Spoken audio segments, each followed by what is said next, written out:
거룩하신 아버지 하나님, 무더위도 지나가고 또 이제 9월의 마지막 주일에 예배를 주님께 드립니다. 건강한 모습으로 주의 전에서 예배할 수 있도록 인도해 주시니 감사합니다. 오늘도 마음껏 주님 찬양하고 예배한 하루 되게 하여 주시옵소서. 예배하옵소서. 찬양으로 주의 영광을 올릴 때 우리 마음속에서 온전히 주님만 바라보며 찬양하도록 저희를 인도하여 주시옵소서. 저희의 찬양을 주님 흠양하여 주시옵소서. 예수님의 이름으로 기도드립니다.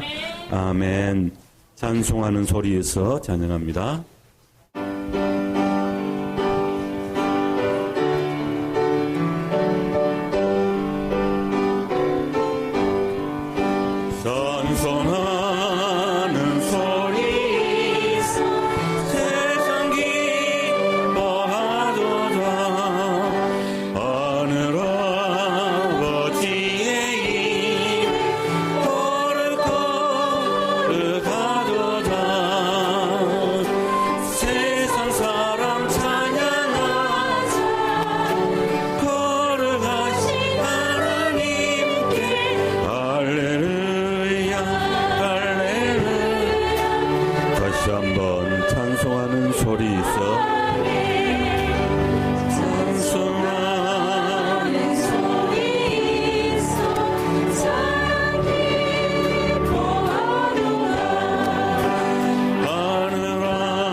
찬양합니다. 나의 죄를 씻기는 예수의 피밖에 없네.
예수의 흘린 피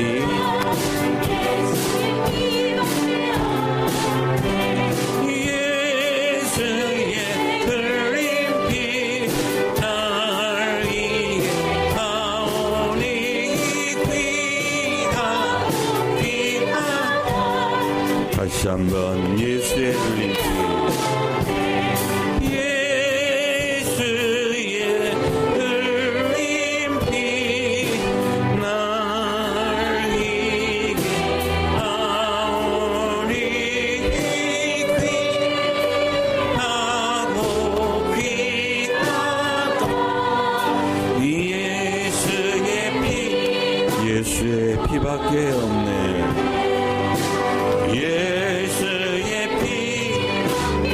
한번 예수의 피밖에 예수의 피밖에 없네. 아멘. 옆에 분들하고 인사 나눕니다. 반갑습니다. 오늘도 내 많이 받으세요. 아멘.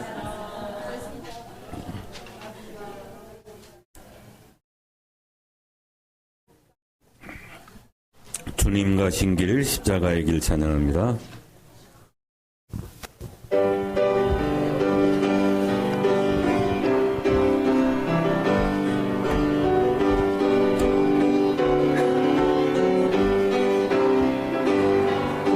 주님 가신 길 십자가의 길 외롭고 무거운 길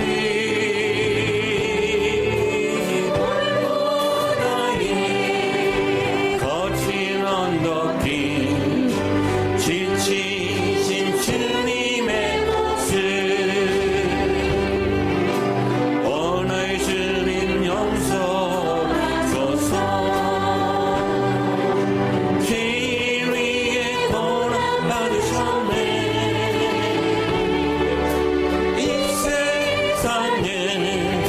생명 주시길 그렇게도 원하셨기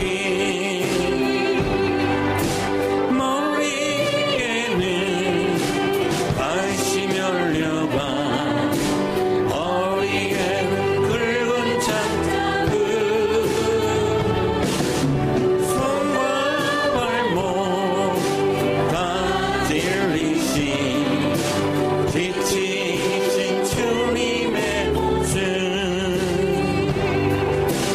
오늘 주님 용서소서. 죄인 위에 고난받으셨네. 이 세상에 생명 주시길 그렇게도 원하셨던 길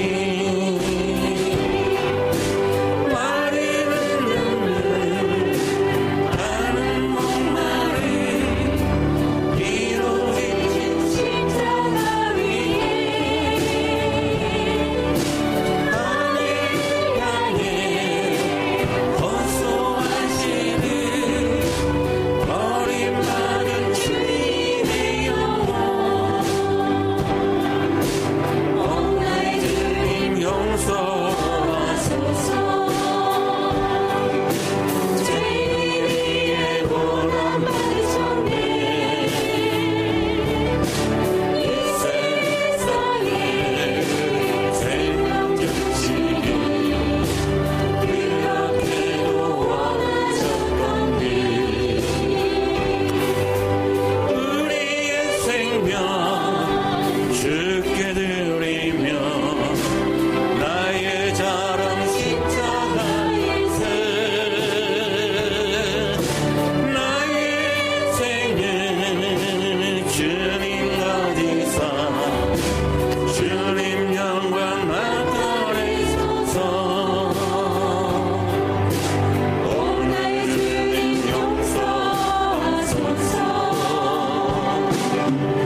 자리를 서서 예수 이름 높이 찬양하며 예배 자리에 들어갑니다.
이날은 예수께서 여호와께서 정하신 것이라 이날에 우리가 즐거워하고 기뻐하리로다. 아멘. 여호와여 구하옵나니 이제 구원하옵소서. 여호와여 우리가 구하옵나니 이제 형통케 하여 주옵소서. 아멘. 그러므로 하나님은 영이시니 예배하는 자가 영과 진리로 예배할지니라. 아멘.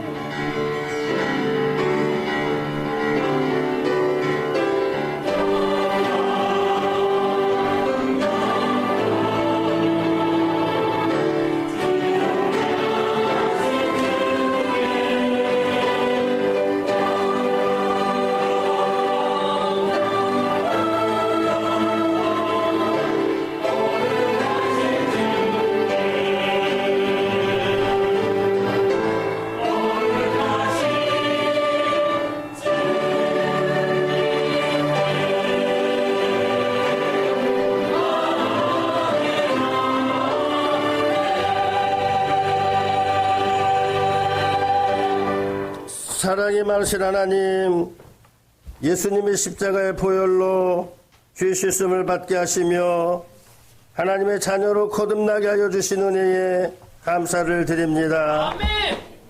죄와 사망의 권세에서 건져주실 뿐만 아니라 아버지가 그 자녀를 보호하여 주는 것 같이 날마다 우리를 이제 손을 잡아주시고 안전하고 평안한 길로 인도해 주시니 감사를 드립니다. 아멘. 오늘은 거룩한 주일을 맞이하여 하나님의 자녀로 거듭난 저희가 경배와 찬양을 드리며 아멘. 예배의 자리로 나왔습니다. 아멘. 진심으로 드리는 기도에 응답하여 주시고 사랑을 묻고 드리는 찬송과 예물도 기쁘게 받아 주옵소서. 아멘. 예수님의 이름으로 기원하옵나이다. 아멘.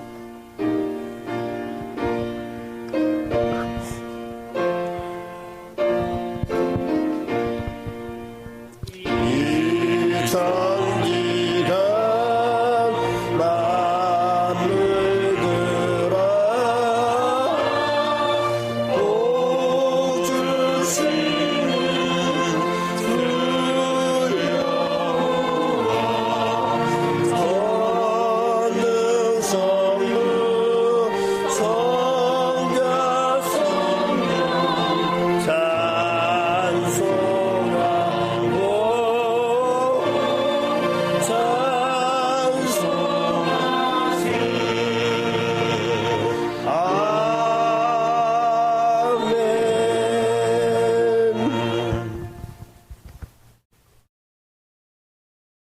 내가 비옵는 것은 그들을 세상에서 데려가시기를 위함이 아니요 다만 악에 빠지게 않게 보전하시기를 위함입니다. 내가 세상에 속하지 아니함같이 그들도 세상에 속하지 아니하사옵나이다. 그들을 진리로 거룩하게 하옵소서. 아버지의 말씀은 진리입니다.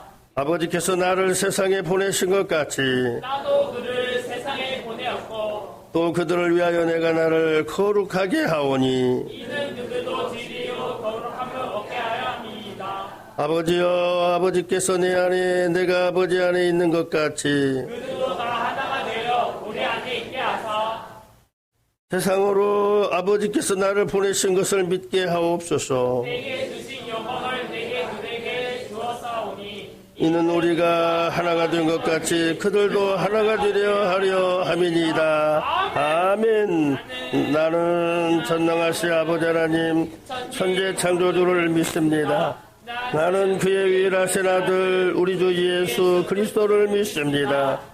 그는 성령으로 잉태되어 동정녀 마리에게서 나시고 본디오 빌라도에게 고난을 받아 십자가에 못 박혀 죽으시고 장사된 지 사흘 만에 죽은 자 가운데서 다시 살아나셨으며 하늘에 오르시어 전능하신 아버지 하나님 우편에 앉아 계시다가 거기로부터 살아있는 자와 죽은 자를 심판하러 오십니다. 나는 성령을 믿으며 거룩한 공교회와 성도의 교제와 죄를 용서받는 것과 몸의 부활과 영생을 믿습니다. 아멘.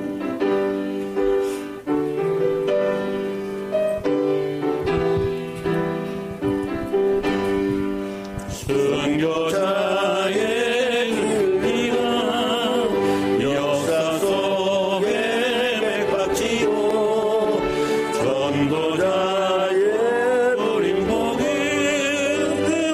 우리 감상 밝히었다. 초대교회 귀한 믿음 이어받아 증언하고 선진들의 값진 인생 열매 맺어 보답하자.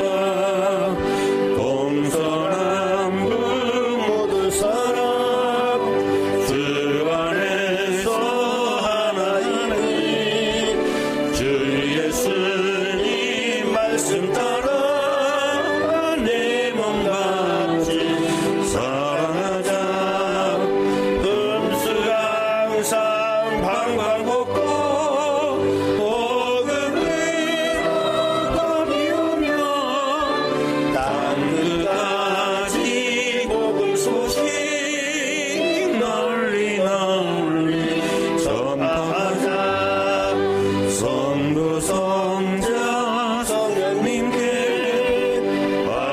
할렐루야 찬송하며 말씀으로 인도받아 승리하는 삶을 살리 죽기까지 충성하여 그 나라에 불림받아 주 앞에서 생명의 면류관을 받으리라.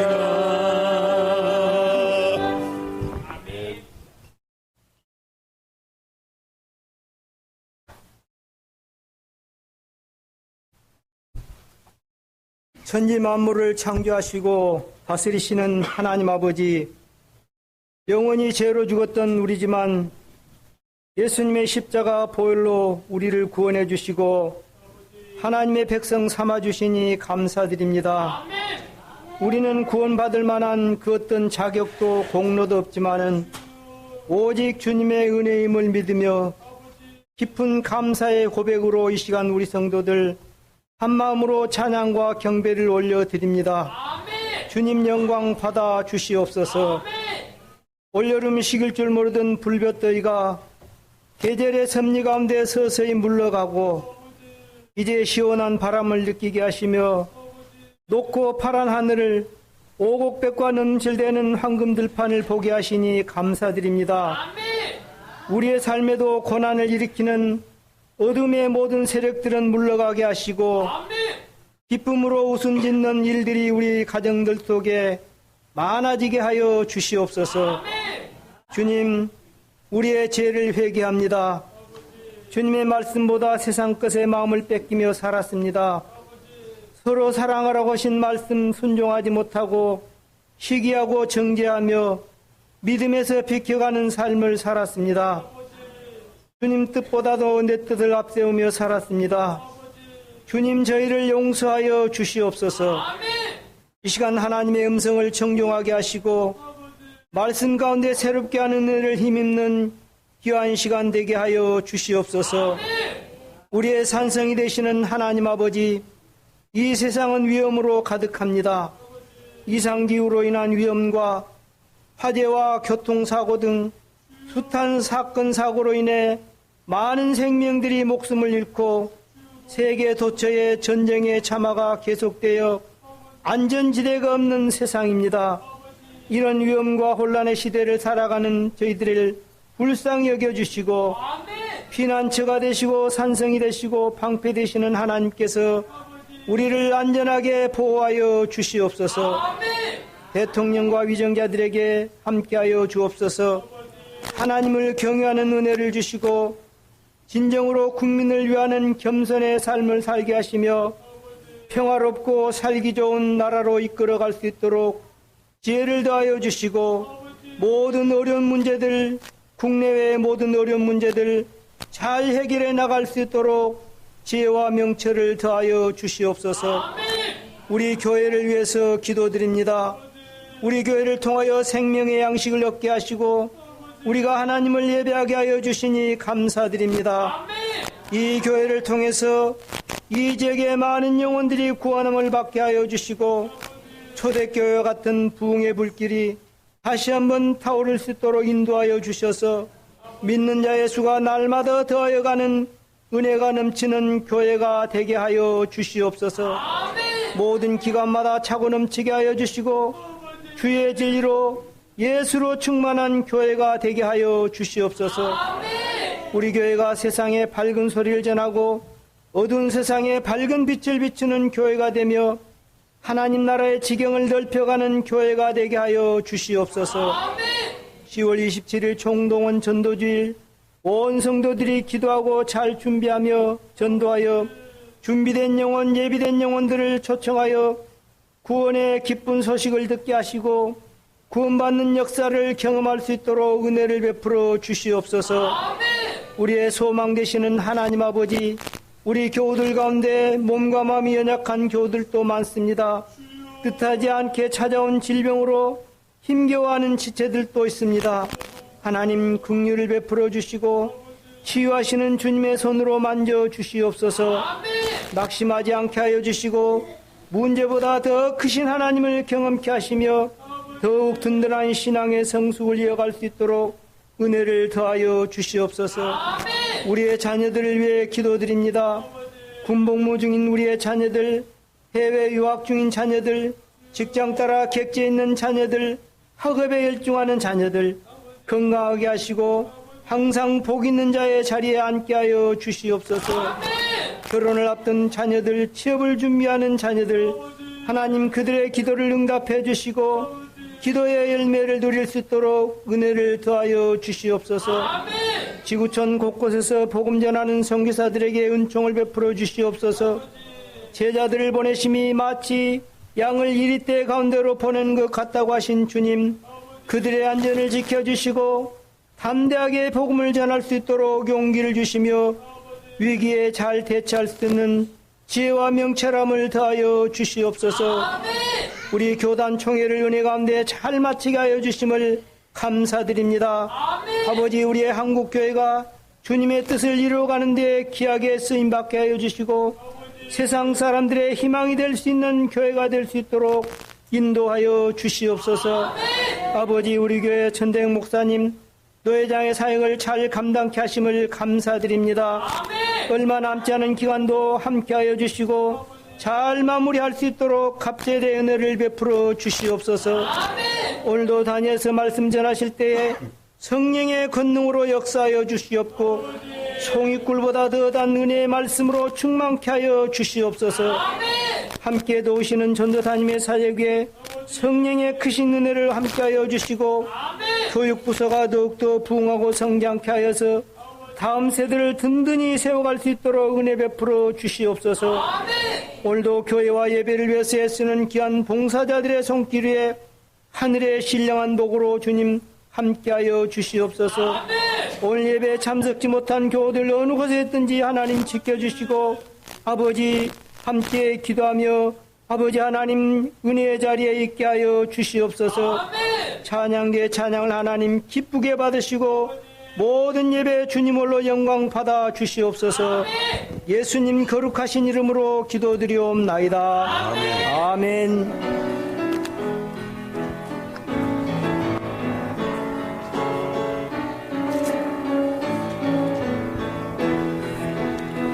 하늘의 문 열어주소서. 주님은 문 베푸시옵소서. 우리의 문을 열어 주의 보좌와 그 영광을 보게 하소서. 들어올 빛 비춰주소서. 위로의 손으로 만져주소서. 우리로 주님을 간증한 주인공 되어 주를 자랑케 하소서. 할렐루야. 오늘 거룩한 성일해 주시는 하나님의 말씀은 요한계시록 2장 8절에서 11절 말씀입니다.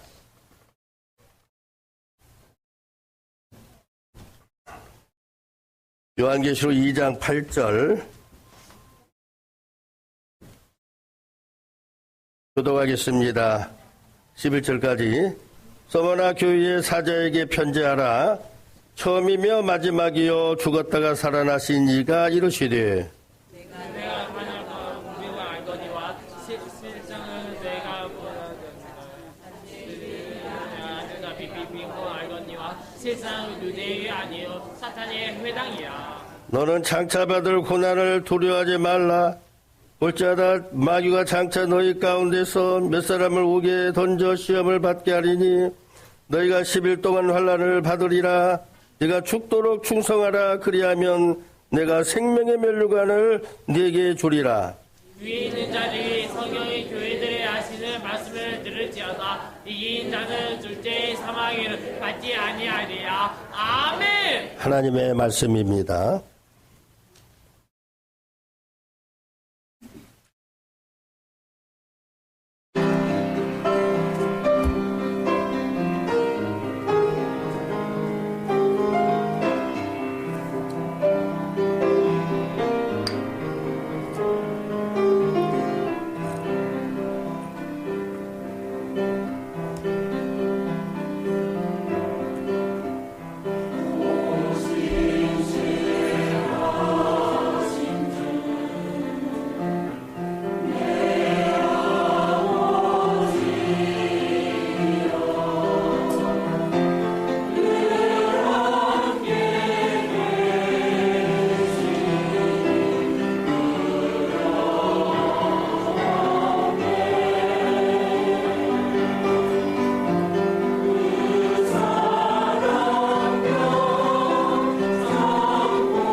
할렐루야.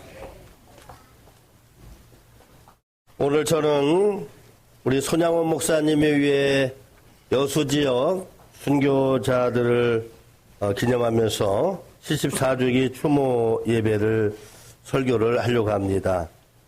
제목을 순교 역사, 아프지만 아름다운 이야기라고 하는 제목으로 말씀을 나누도록 하겠습니다. 손양원 목사님은 지금부터 74년 전 1950년 한국동란이 일어난 그해 9월 28일, 어제지요? 9월 28일이면 9월 28일 손양원 목사님과 함께 10여 명이 도망가던 북한 인민군에 의해 강제로 끌려가 당시 과수원이었던 여수시 둔덕동 617-10번지 현재 여수 세중학교에 그 자리에서 총으로 살해를 당해서 순교하셨습니다.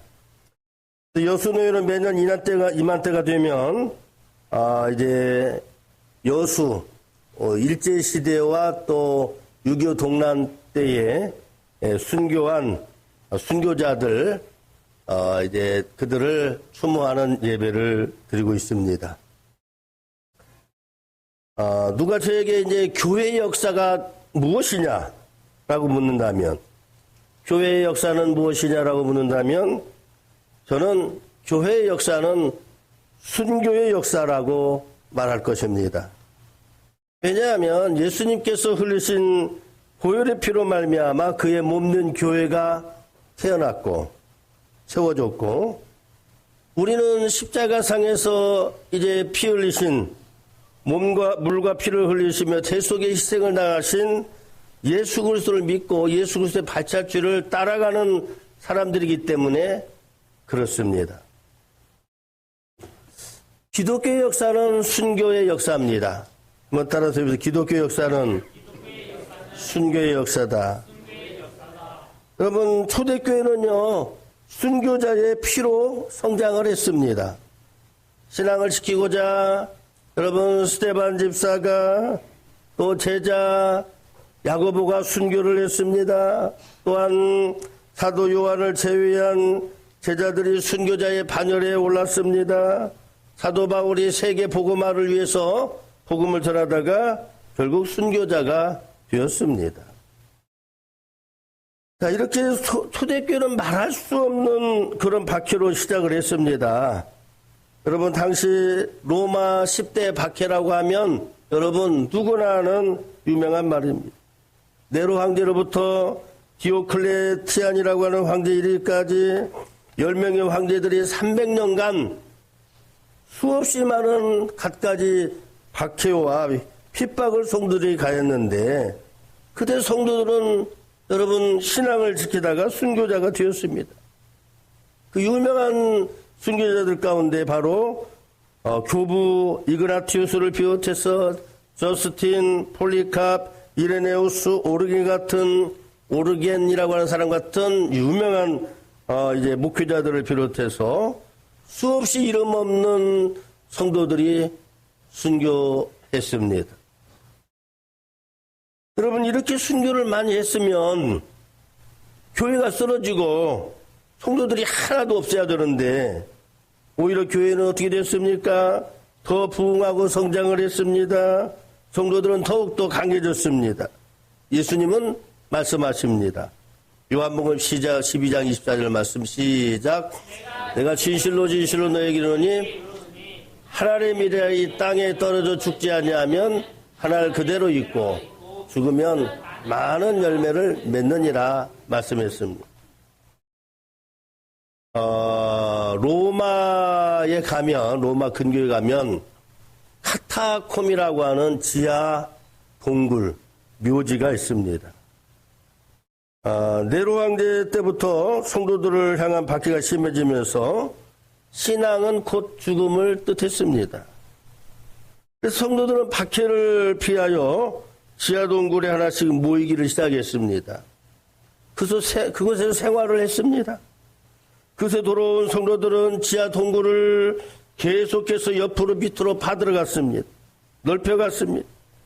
그렇게 손으로 파기 시작한 동굴이 무려 900km나 되었습니다. 900km? 놀라지도 않아요. 우리 4km 걸어가기도 힘들어 하잖아요. 900km나 땅을 파고 들어갔습니다. 그들은 신앙을 지키기 위해서 그 지하 동굴에는 수많은 성도들이 집단 거주하면서 살았습니다. 거기서 예배를 드렸고요. 여러분 세례식을 거행했습니다. 성찬식을 거행했습니다. 이렇게 신앙을 지켰습니다. 그러다가 여러분 어떤 카타콤은 발각되어 가지고 한 번에 수백 명, 수천 명이 한꺼번에 죽기도 했습니다. 그래서 그 지하 동굴이 자연스럽게 지하 묘지가 되었습니다. 발각되어 죽지 않아도 그들의 신앙을 지키기 위해서 그곳 살다가 자연스럽게 죽었습니다. 여기 지금 유골. 해골, 백골이 돼가지고 옆에 쌓아놓은 겁니다. 그 다음 장면. 그거 보여주시라고, 예. 보여. 수백 명 지나면서 그게 여러분 그 지하 동굴에 저 유골들을 보면서 사는 거예요.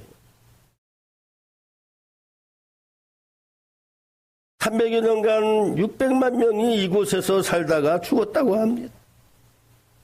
그래서 이 지하 동굴은 기독교인들의 지하 묘지가 된 것입니다. 우리 초대교회 신앙의 선친들은 이렇게 신앙을 지켰습니다. 여러분 우리 한국교회도 마찬가지예요. 한국교회도 순교의 피로 성장한 교회입니다. 세계 교회는 140여 년밖에 선교 역사가 되지 않은 한국교회의 부흥과 성장에 대해서 아주 경이롭게 생각을 하고 있습니다. 그러나 한국교회의 성장과 부흥은 저는 이상할 것이 없다고 생각합니다. 왜냐하면 초대교부였던 터툴리안이라고 하는 그 교부는 말하기를 이렇게 말했어요. 순교의 피는 교회의 자양분 씨앗이 되었고 교회는 순교자의 피를 먹고 자랐다. 한번 다시 따라서 해보실래요? 순교의 피는 교회의 자양분이 되었고 교회는 순교자의 피를 먹고 자란다. 라고 한 말에 성취가 되는 겁니다. 우리 신앙의 선배들의 순교신앙과 순교의 피가 있었기에 우리 신앙의 후손들은 덤으로 이렇게 축복을 받고 사는 것이고 교회마다 성령이 충만하고 교회마다 여러분 성장과 부흥이 있었던 줄로 믿습니다. 우리 한국의 순교자들은 먼저 천주교인으로부터 시작이 됩니다. 천주교인은요, 여러분 흥선대원군, 한말 구한말 흥선대원군의 제국 정책에 맞불려서 조선 말기 100년 동안 이 박해를 받는데 수없이 많은 성도, 수천 명의 여러분 교우들이 순교를 했습니다. 그 대표적인 것이 충남 서산에 있는 해미읍성입니다. 그리고 여러분 잘 돋보이는 데가 서울 한강에 백두산이라고 하는 거예요. 백두산. 죄송합니다. 절두산. 백두산이 나왔어. 절두산. 네. 이 서산의 해미성에는요, 여러분 각지에서 끌려온 그런 천주교인 1000여 명 이상이 아니면 여러분 이제 그 많은 사람들이 교수형 하여간 각가지 형을 이렇게 해가지고 형벌로 죽이는데 여러분 교수형 목마대라 죽이 교수형이잖아요. 참수형 칼로 쳐 죽이는 게 참수형, 또 몰매질형, 또 석형 돌로 죽이는 석형, 백지사형은 여러분 얼굴에 여러분 그 백지를 물을 붙여가지고 딱 얼굴에 붙이면요, 이게 창호지가 이게 얼굴에 붙고 그러면요, 못 만지게 하는 거예요. 그러면 이게 점점 말라붙으면서 숨을 못 쉬어 죽는 거예요. 공사형, 얼어 죽게 만드는 겁니다. 자리개찔형. 사람을 여러분, 예전에 여러분, 여자분은 잘 모를 거예요. 남자들은 개구리를 양팔 잡고 뺑뺑 돌려가지고 탁 내리치면은, 벽돌에 내리치면 직사해버리는, 뻗어 죽는. 그런 식으로 죽였어요. 충남에 가면, 해미성에 가면 여러분, 그런 바위가 있어요. 자리개찔형을 내렸던 곳이 있어요. 수장형, 물에 집어넣어 죽이는 수장형. 여러분, 생매장형 여러분, 사람들을 이 깊은 웅덩이에다가 거기에 흙이나 모래나 물을 채워가지고 그냥 매장시키는 게 생매장형입니다. 이래가지고 여러분, 수많은 사람들을 죽인 거예요. 절투산에 여러분, 절투산은 뭡니까? 목을 여러분 잘라서 여러분 이렇게 잘랐다는 게 절투 아닙니까? 그 산에서 여러분 사람 목을 잘라가지고 목을 저 한강으로 보내버리고 그래 죽였어요.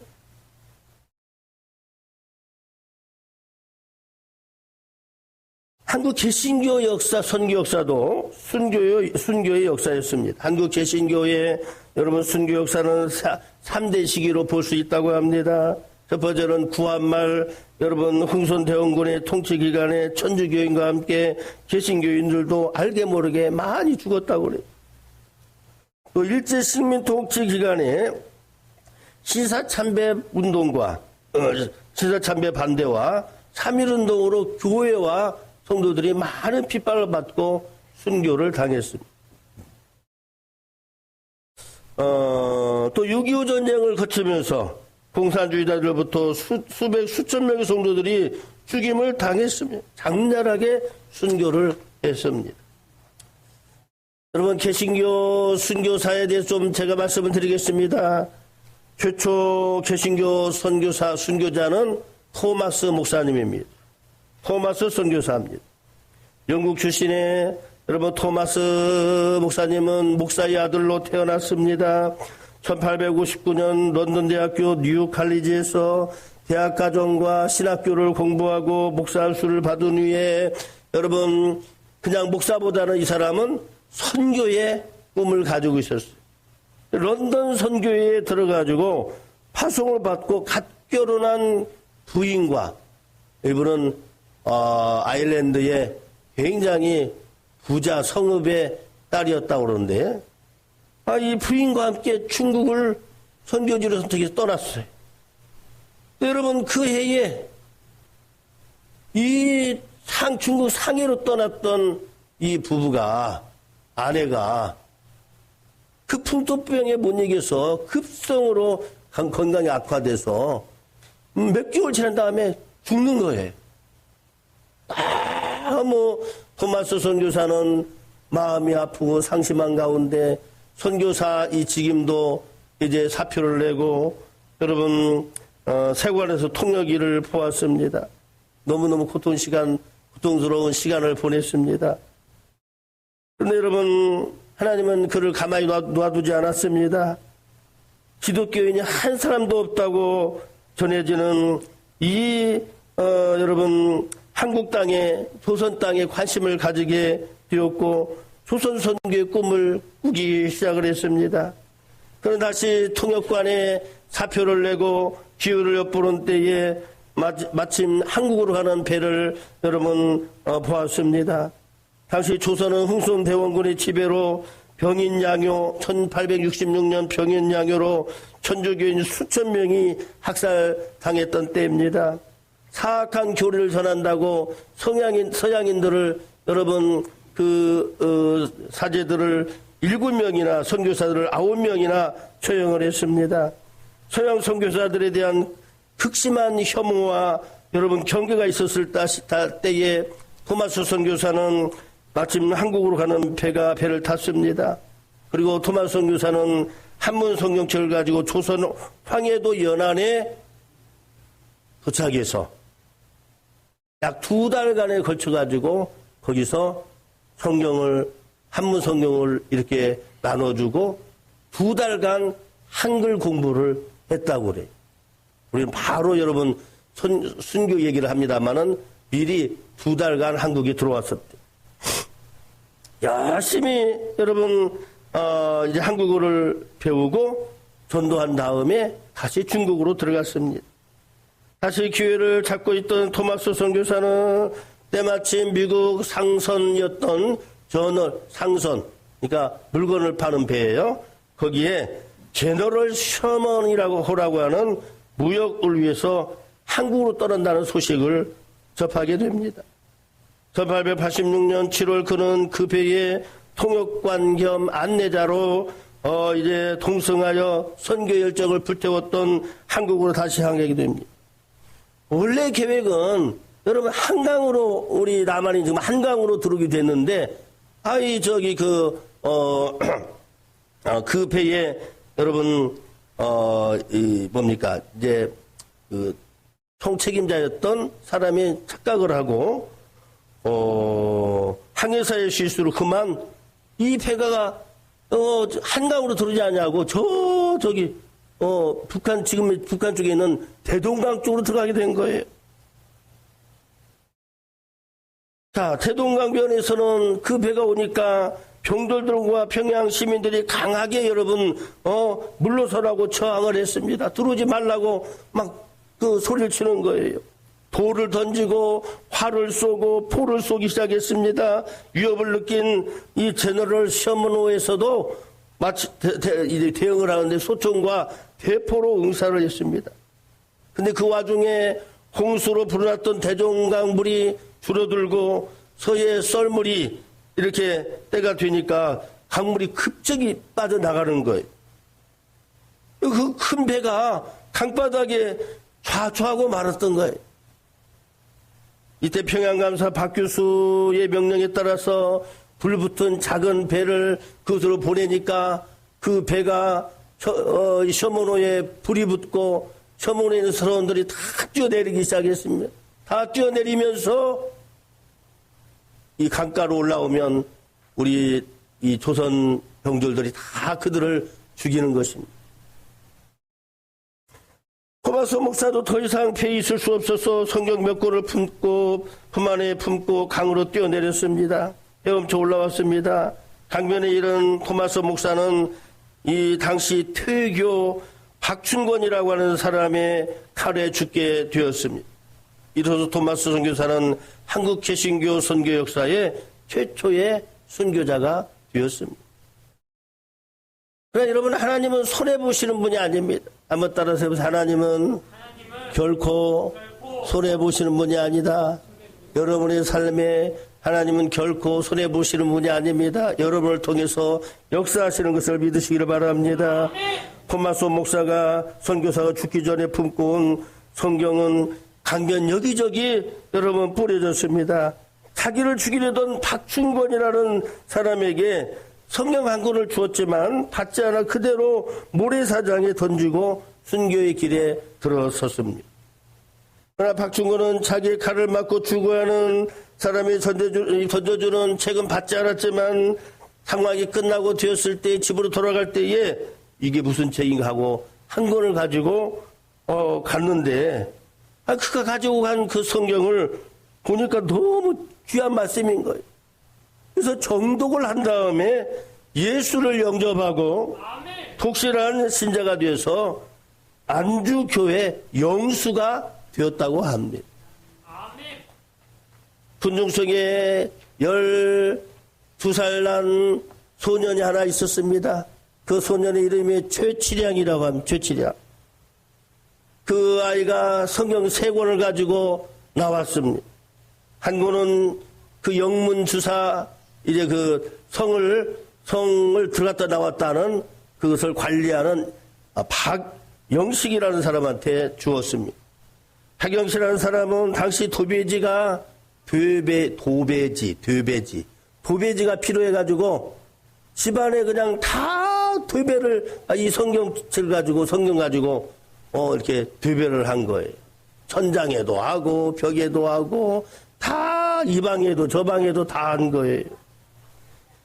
자, 그런데 여러분, 이 박영식의 집터가 나중에 평양 최초의 교회인 널다리 교회가 되었습니다.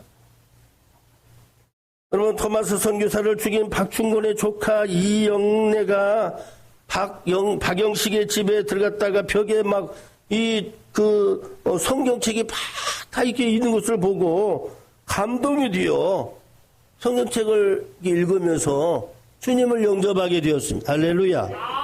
그래가지고 진실한 교인이 되었어요. 나중에 평양 숭실전문대학을 졸업하고 미국 남장로교회 선교사인 레이놀드, 이따 말할 겁니다. 레이놀드,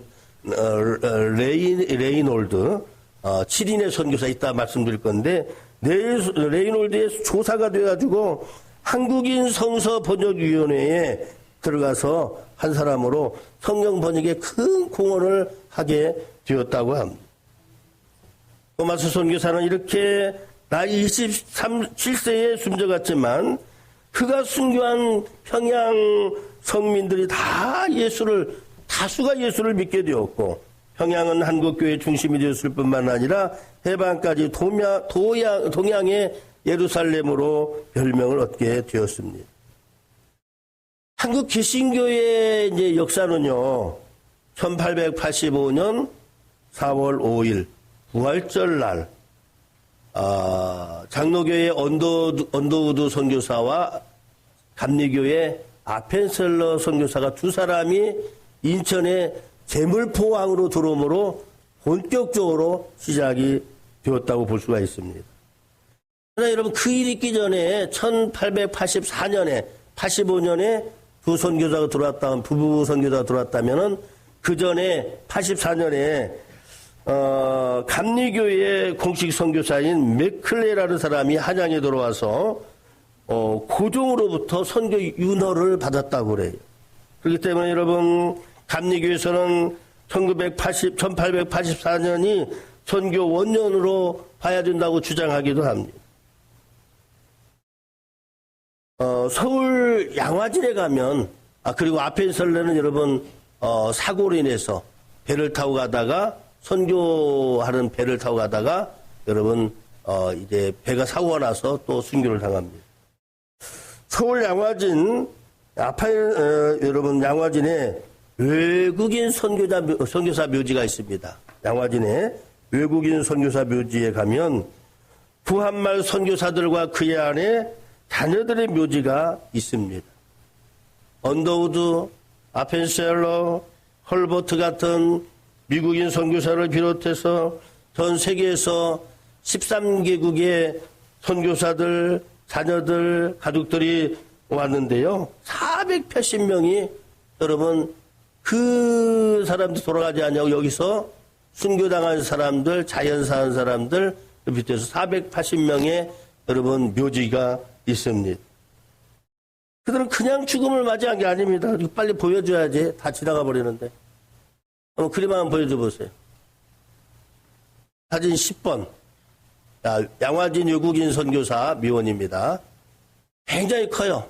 다음 장. 네. 이 아펜설러, 언더우드, 이런 묘원이 다 있습니다.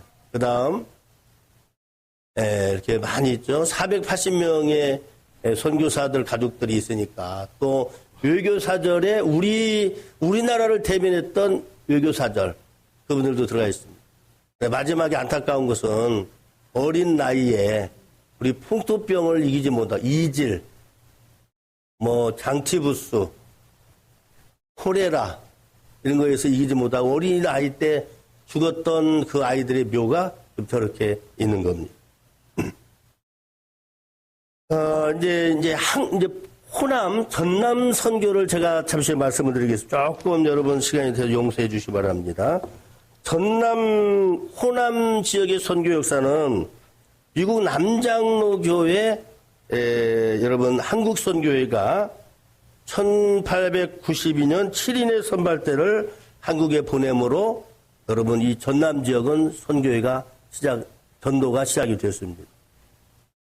1885년도에 여러분 언더우드가 여러분 한국에 들어왔는데 이분이 안식년을 맞이해서 1891년에 본국으로 돌아가지고 가는 곳마다 한국 선교를 위해서 여러분 도와달라고 강연을 했습니다.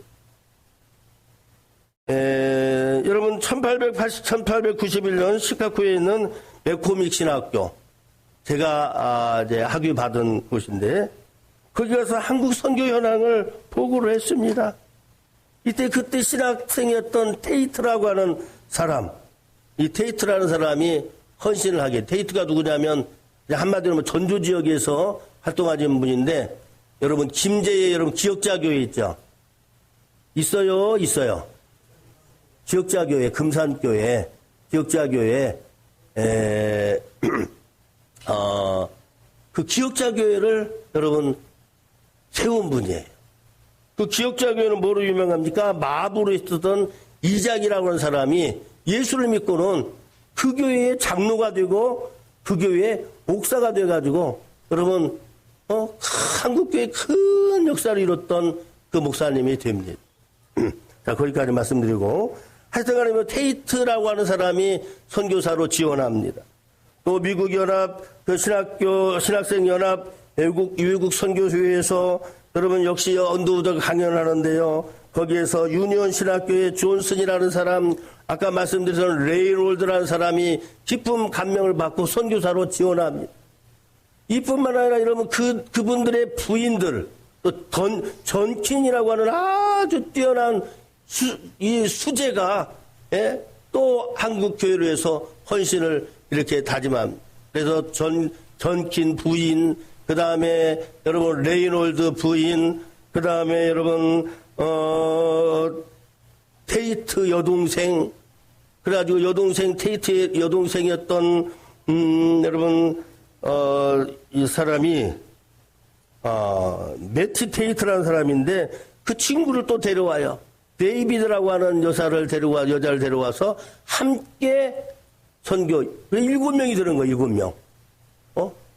7명. 7명의 7인의 선발대가 한국에.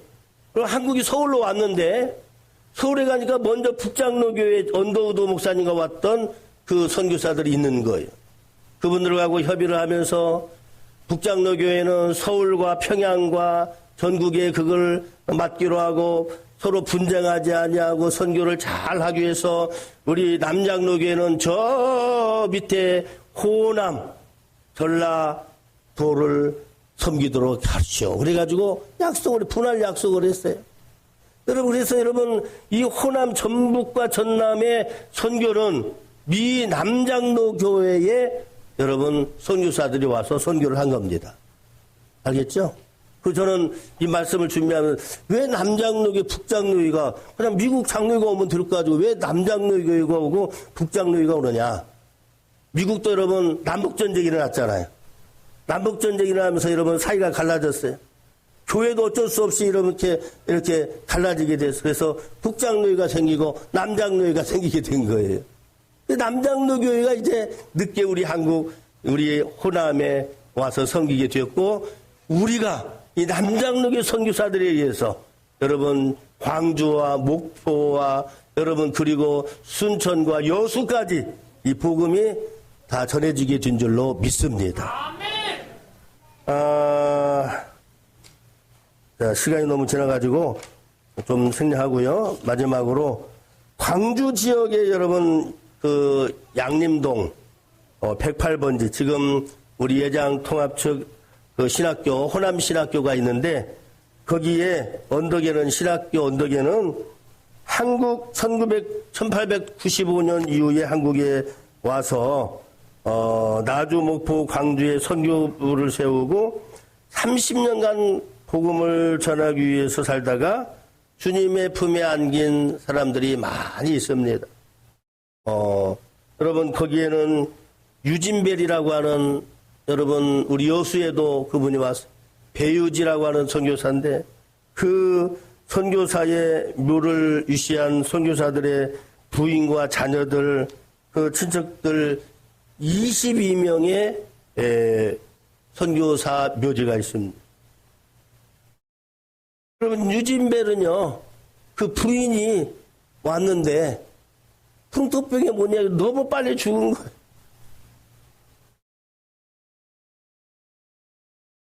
로띠라고 하는 벨이라고 하는 분인데 너무 빨리 죽음을 맞이했어요. 그리고 여러분 아까 말씀드렸던 전킨이라고 하는 분은요 굉장히 수제고 운동도 어마어마하게 잘하고 여러분 설교도 너무너무 여러분 설교를 잘하는 전킨이라고 하는 그 목사님도요 그 아이가 셋이나 되는데 서울에서 아이가 큰 아이들이 먼저 죽고 또 지금 광주에 와가지고 또 두 아들이 죽게 돼요. 두 자녀가 죽게 돼요. 자기도 여러분 한 10년 정도 사역을 하다가 여러분 풍토병을 못 이기고 죽음을 맞이하게 됩니다.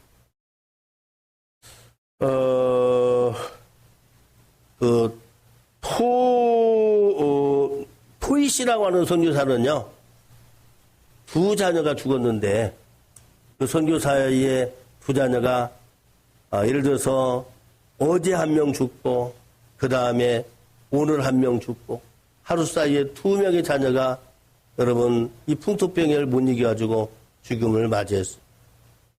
그 자녀들이 다 여러분, 아까 말씀드린 호남신학교, 거기에 여러분 묻히게 되었어요. 여러분 6.25 전쟁 이후에 전후로에서 공산주의, 사유주의 사상을 반대하는 이유로 수많은 사람이 죽었습니다. 염산 여러분 그 굴비가 많이 나오는 영광의 야월교회는 여러분 한꺼번에 여러분 교회와 가옥들이 다 불타가지고 전교인 65명이 다 죽은 거예요. 그리고 그 옆에 있는 여러분 교회가 또 하나 있는데 염산교회라고 하는 교회인데 염산교회는요 100명 교인 가운데 77명이 죽임을 당했어요. 77명. 최다 사망, 한국교회 최다 사망. 어떻게 그 사람들이 죽음을 당했느냐? 여러분 그 6.25 때 그 국군이 영광에 진군하니까 여러분 퇴각하지 못한 그 공산주의자들이 교회당을 불지르고 죽창으로 몽둥이로 칼로 이렇게 때려 죽이고 총을 쏴 죽이는데 그 참상이 벌어집니다. 근데요 그 중에 여러분 그래도 죽일 수 있는 그런 사람의 그 한계성이 있으니까 교인들을 여러분 굴비처럼 묶은 거예요. 그래가지고 대여섯 명씩 묶어가지고 그 영광의 바닷가 숨은 이제 이 통해서 굴비처럼 엮어서 돌멩이를 달아가지고 수장을 시켰어요. 근데 그 사람들이 무서워가지고 CC는 어떻게 처리를 못하는 거예요. 낮에는 떴다가 물이 또 가라앉으면 그 진흙에 저기 다 파묻혔다가 또 물이 들어오면 또 올라왔다가 아무도 그걸 못하는 거예요. 여기까지만 하도록 하겠습니다. 사랑하는 성도 여러분, 앞에서 말한 순교자들의 피는 한국교회 1세기 역사의 고귀한 밑거름이 되어서 교회를 지켰으며 폭발적인 교회의 부흥을 가지고 오게 된 원동력이 된 줄로 믿습니다. 아멘. 사랑하는 성도 여러분, 이제 여러분 한국교회 역사는 바로 초기 허다한 순교자들의 목숨을 바쳐 복음을 증언한 증언들의 역사입니다. 증인들의 역사입니다. 증인들의 역사는 여러분 결국 순교자가 되었습니다. 그렇다면 여러분 우리는 어떻게 순교자의 신앙을 계승할 수 있겠습니까? 우리들도 복음을 전파하고 아멘. 복음을 증거하는 증인들이 되면 아멘. 우리도 순교자의 반열에 이름이 있는 것입니다. 순교자가 비록 되지 않도록 순교자의 삶을 살게 되는 줄로 믿습니다. 아멘. 우리 모두 주님을 증언하는 증인들이 순교자의 삶을 사시는 우리 모두가 될 수 있기를 주의 이름으로 축원합니다. 아멘. 사랑과 은혜가 풍성하신 하나님, 오늘은 아버지 하나님 주님 손양원 목사님 이외에 주님 많은 이제 순교자들을 기억하면서 주님 신앙을 다시 기억하면서 추모 예배를 주님 설교로 주님 대신합니다. 하나님 우리들도 증인의 삶을 살게 하여 주시옵시고 복음 전도자의 삶을 살면 그들은 다 순교자가 되었는데 우리는 순교자의 삶을 살아가는 우리 모두가 되게 하여 주옵소서. 예수님의 이름으로 기도하옵나이다. 아멘.